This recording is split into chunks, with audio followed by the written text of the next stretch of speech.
Are you used to trying to change people's behavior with your fists or your wallet? Then nudging may be a new technique for you.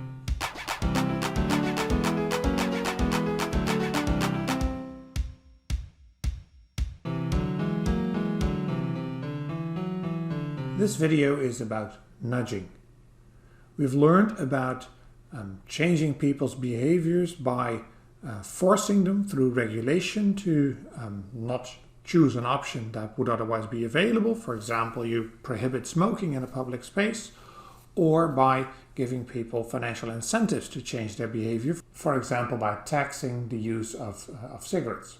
Then you change the relative price of a cigarette vis-a-vis other products, and people would be less willing to smoke. Now, in the past couple of decades, an alternative way to try to change people's behavior came out of the research that attacked Homo economicus.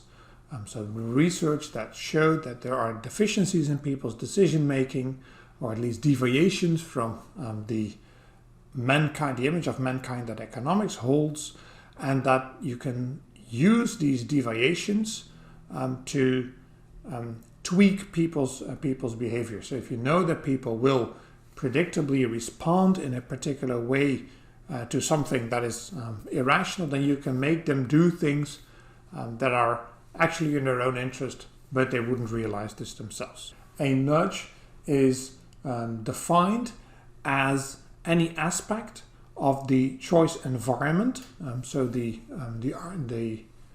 environment in which a decision takes place, the choice architecture that is called, that alters people's behavior in a predictable way without forbidding the option or without giving them financial incentives.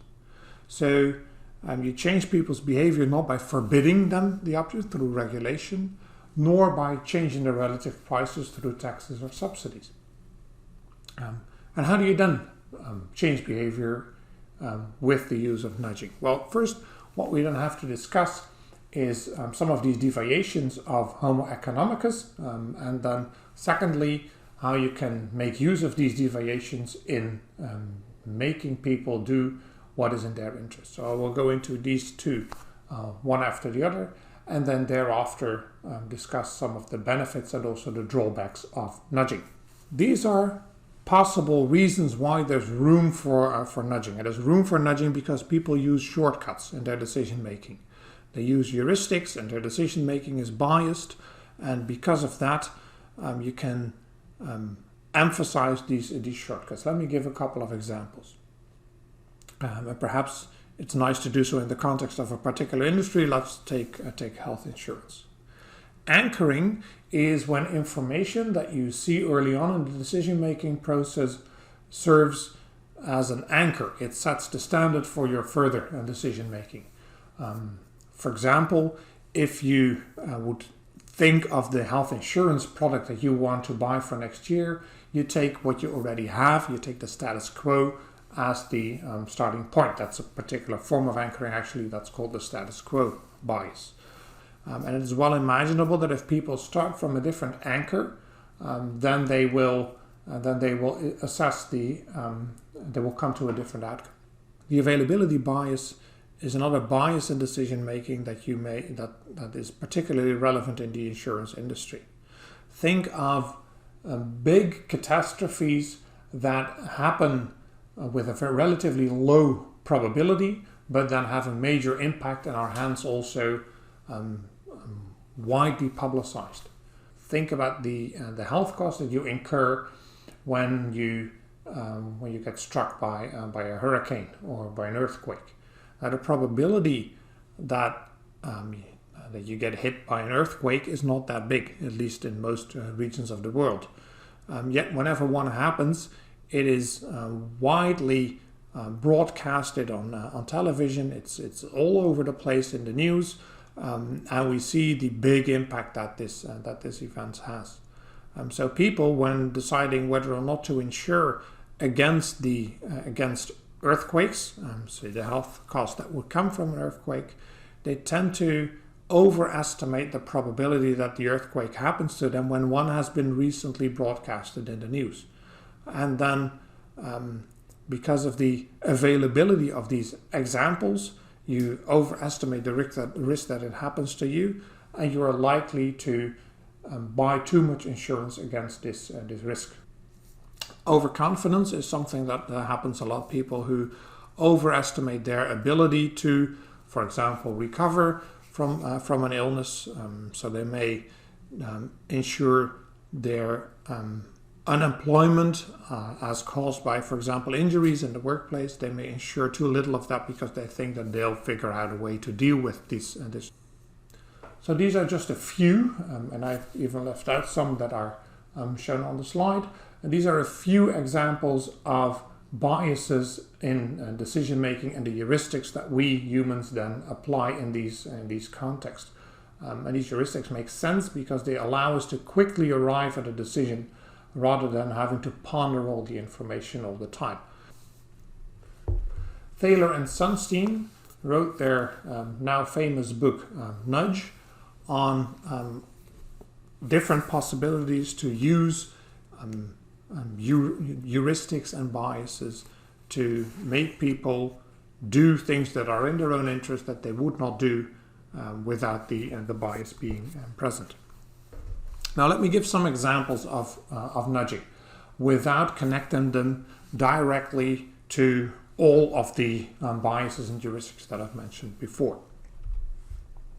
Examples are, for example, commitment devices. People often find it very difficult to engage in big tasks that require a lot of effort, but they're willing to make a small step. So people would, for example, find it very difficult to put aside large sums of money towards their pension, but if you ask them to start small and then add 1% or so every month, then gradually they will move towards that level, which in one go would be impossible for them to reach. Defaults are an important way of nudging in the sense that in the choice architecture, often one choice has to be made. There's no neutral choice possible. You have to arrange the environment in a particular way. If you enter a cafeteria, the products need to be organized in one way or the other. So a choice needs to be made whether you hide healthy products or put them in plain sight, and whether you have candy with the cashiers or not, or have apples on display there, for example. A choice architect, so someone who designs the choice environment, can, by changing, for example, the way the cafeteria looks, have an impact on the purchases that people make in this cafeteria. But defaults are everywhere. Think of websites where there's one standard choice that is offered, and then you can make changes to the standard design. What color of the product is offered first, which you can then change. Is that a very outspoken color, or is it boring gray? And then you can adjust that to more outspoken versions. And the first impression that people have feeds into their decision-making process, perhaps works as an anchor. Reference points or norms are an example as well. When, for example, you tell people that this is what others in your environment do, when on your electricity bill it says that you've used this much electricity in the past year, and on average people with a similar household use so and so much, then you're likely to think, ooh, I'm now using more energy than my direct neighbor, so perhaps I should start to think about the energy consumption that I have. But also the other way around, and that's then the risk, of course. If you are below a particular norm, you may find out that others in the environment use an awful lot more energy than you do, and they will then start to change as well. But in other cases, such as adherence to corona measures, there is a clear standard that you would like everyone to uphold. Framing is an example. For example, piano stairs are a very popular example. People try to get commuters to take the stairs rather than the escalator. in an effort to make them healthier, right? Walk the stairs rather than stand still on the escalator. And they do so by making this more fun. If you walk these piano stairs, and real sounds will be produced by you walking on the different steps, which then represent a different tone. Or an example an example that comes from the city of Tilburg,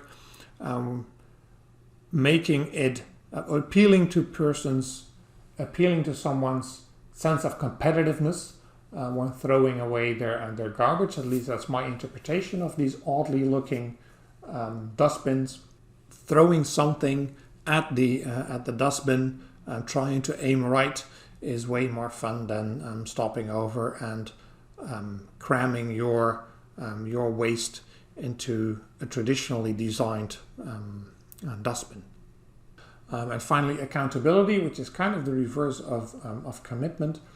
Sometimes people are asked to motivate a choice, and then by telling them that you will need to motivate this choice afterwards, they will also consider more what they do to others, because they have to provide an account of what they did to someone else. So you need to justify the choices that you make, and then you should be willing to avoid choices that are not considered good.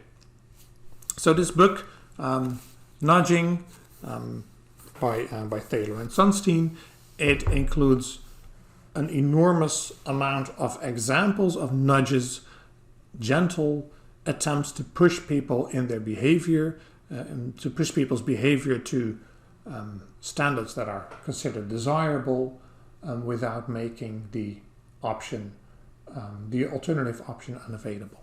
There are two main benefits to nudging that are worth emphasizing. You can contrast them with the two earlier mentioned examples of using the wallet or the fist, so regulation or incentives.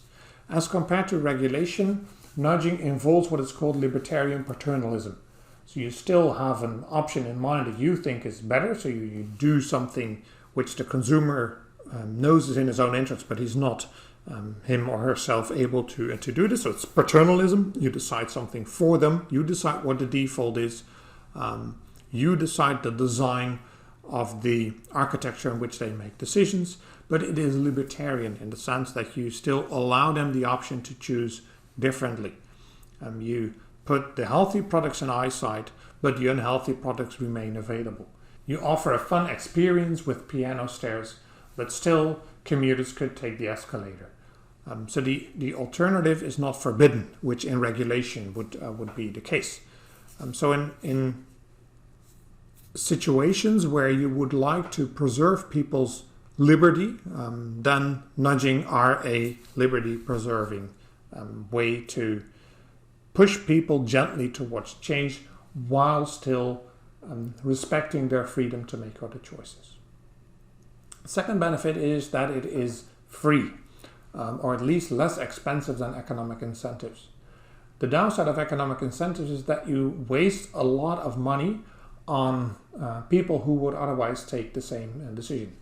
Take public transportation. If you want to get more people to commute to their office through public transportation, that what you could do is change the relative price of public transportation by subsidizing it. And that subsidy would lure some people out of their cars and into a bus or a train. The downside is that the subsidy would also end up with those people who would already be using the train or the bus before the subsidy was in place. So depending on the number of initial users and the number of additional users that the subsidy attracts, a part of the subsidy is wasted on, at least from a policymaker's perspective, on people who would otherwise also take the bus or the train. And you would rather pay only those who would otherwise not consider taking the train, but that is usually not feasible in practice.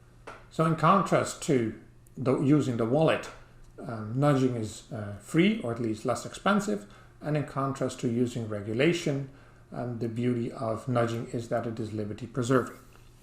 But there are also downsides of using nudging. The first downside is that cognition differs between individuals. That's exactly the point of the research attacking Homo economicus, right? There's not one single cognition that you may assume in all the individuals. But then what cognition people do have is different from one individual to the other. And if you have a single nudge applied in that context, you need to know really well how people would respond to this nudge. So if you rely on anchoring, then my anchor may be a different anchor than yours. If you emphasize reference points or emphasize norms, then my norms may be different than yours. I may be more confident in my ability to do something than you are. Related to that, biases and heuristics may not be universal in the population. Some groups, some sections may respond differently to a nudge than others. And things become very tricky if some of these responses may be the exact opposite of others. Bankers, for example, may be willing to assume more risk than doctors.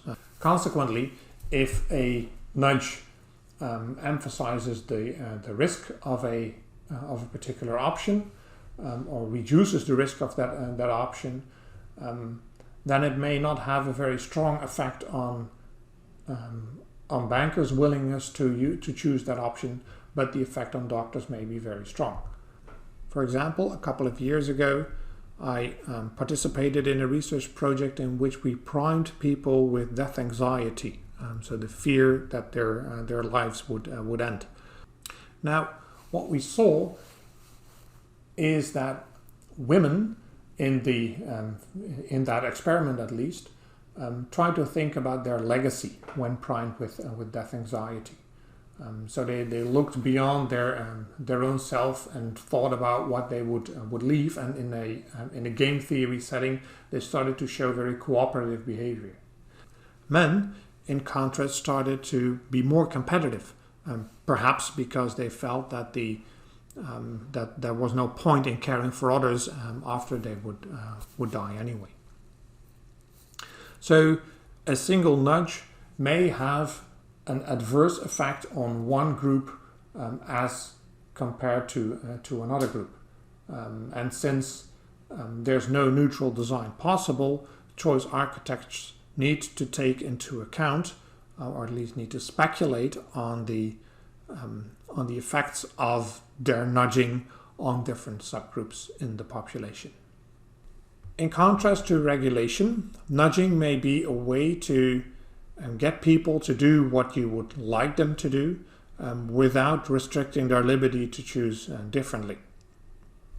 In contrast to economic subsidies, nudging could be a good way to change people's behavior without having to pay those who already would display the information absent the subsidy. You need to take into account, though, that the research in behavioral economics has by far not yet agreed on a model of human behavior that replaces Homo economicus. So what people do in response to nudging may be counter to what you expected them to do. And that is a responsibility that the choice architecture bears.